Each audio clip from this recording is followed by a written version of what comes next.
গণঅভ্যুত্থানে বাংলাদেশকে যারা নতুনভাবে বিশ্বের দরবারে একটি উদার গণতান্ত্রিক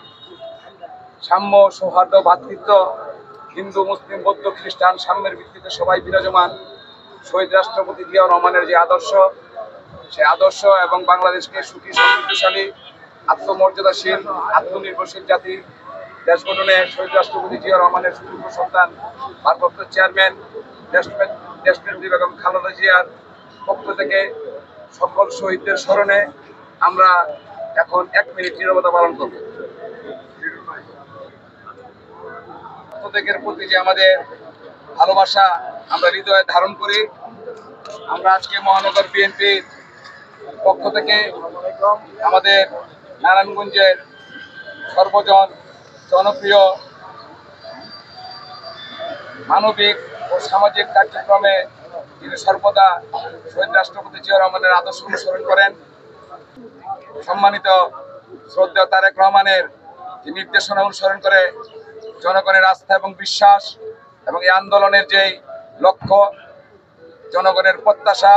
এবং প্রাপ্তি অর্জনের লক্ষ্যে যিনি কাজ করছেন, তিনি আমাদের শ্রদ্ধেয় মাসুদুজ্জামান মাসুদ ভাই মডেল গ্রুপের কর্ণধার। ওনার সৌজন্যে আমরা নারায়ণগঞ্জ মহানগর বিএনপি আজকে এখানে শহীদদের স্মরণে সমবেত হয়েছে এবং তাদের প্রতি শ্রদ্ধা নিবেদন জ্ঞাপন করেছে। আমরা শুধু এতটুকু বলতে চাই যে লক্ষ্য এবং উদ্দেশ্যকে সামনে রেখে এই শহীদরা আত্মহতি দিয়েছে, দেশের জন্য নিজের জীবনকে বিলীন করে দিয়েছেন জাতির কল্যাণে, জাতিকে মুক্ত করার লক্ষ্যে। সেই প্রত্যাশা পূরণে আমরা সবাই কল্যাণমুখী কাজে সর্বদা এগিয়ে থাকব এবং জনগণের প্রত্যাশা পূরণে, মানুষের আস্থা এবং বিশ্বাস অর্জনে আমরা জনগণের সেবক হয়ে আমরা দেশনেত্রী বেগম খালেদা জিয়া এবং তারেক রহমানের যে আদর্শ এবং যে দিক নির্দেশনা, সেই দিক নির্দেশনা অনুসরণ করব এবং মাসুদ ভাইকে নারায়ণগঞ্জের রাজনীতিতে মানুষের কল্যাণে কাজ করার জন্য আমরা এগিয়ে নিয়ে যাব। এই লক্ষ্যে নিয়ে সবাইকে ধন্যবাদ জানিয়ে আমরা আজকের এখানে শহীদদের যে স্মরণে আমরা সমাবেত হয়েছি,